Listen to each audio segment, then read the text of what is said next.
안녕하세요, 머니인돌입니다. 그 어느 때보다 미국 주식에 투자하는 분들이 많은 요즘인 것 같아요. 미국 주식 하시는 분들의 가장 큰 화두는 첫째, 금리 인하를 언제 얼마나 할 것이냐, 둘째, 경기 침체가 과연 올 것이냐, 이렇게 두 가지가 있는데요. 이 시점을 알기 위해서는 미국의 경제 지표들을 추적하고 볼 줄 알아야겠죠. 오늘은 주식 투자를 할 때 한 달 동안 보아야 하는 경제 지표를 순서대로 한번 이야기해 보겠습니다.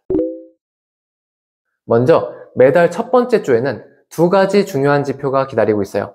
첫 번째는 ISM 제조업, 비제조업, PMI입니다. 미국의 제조업과 서비스업에 대한 지수인데요. 50을 기준으로 이상이면 경기가 확장 국면, 50 이하면 경기가 수축 국면이라고 이해하시면 됩니다. 현재 기준으로는 제조업이 수축 국면, 비제조업, 서비스업은 확장 국면인데요. 이렇게 데이터가 엇갈리지만 제조업과 서비스업의 비중이 2대 8 정도 된다는 점을 생각했을 때 경제의 대부분을 차지하는 서비스업이 아직은 확장 국면에 있으니 이 지표까지도 수축 국면으로 향하면 침체가 가까울 수 있겠다라고 생각할 수 있겠네요. 두 번째 지표는 실업률입니다. 매달 첫 번째 주 금요일에 발표가 되는 미국 실업률이 정말 중요한데요.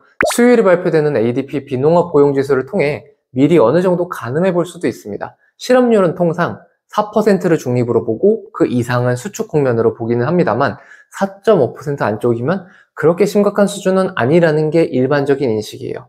실업률은 장기적으로 지속적인 하락 추세를 그리고 있지만 경기 침체 시에는 급격하게 오르는 특징이 있어요. 때문에 급격한 실업률 상승 흐름이 나타난지를 중점적으로 살펴보시면 되겠습니다. 그럼 이제 매달 두 번째 주에 발표되는 경제 지표를 한번 알아볼게요.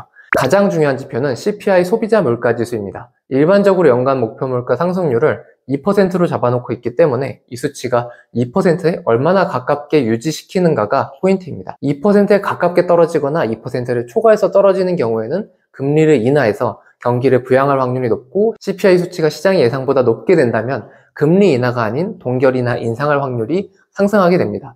CPI 발표 이튿날 발표되는 PPI, 생산자 물가 지수도 굉장히 중요한데요. PPI의 경우에는 CPI를 선행하는 편이기 때문에 PPI 지수가 높거나 낮게 나오면 그 다음 달 CPI에도 영향을 미칠 수가 있습니다. 다만 수치가 크게 벗어나지 않는다면 CPI에 비해서는 그렇게 중요하게 보는 지표는 아니에요.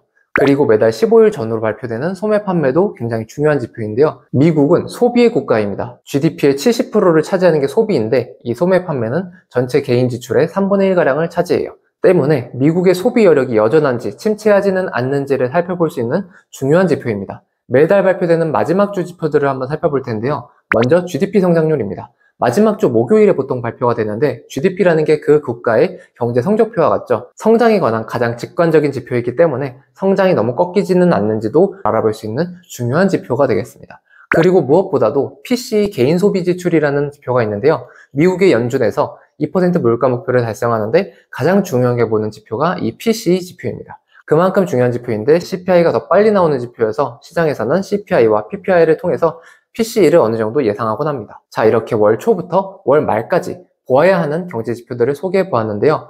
이 경제 지표들의 움직임에 따라서 미국은 금리를 올리거나 내릴 수도 있고 경기 침체의 징후도 파악을 할 수 있으니 이 정도는 기본적으로 체크를 하시면서 투자에 임하시면 도움이 되실 것 같습니다. 오늘 이야기는 여기까지입니다. 영상 봐주셔서 감사합니다.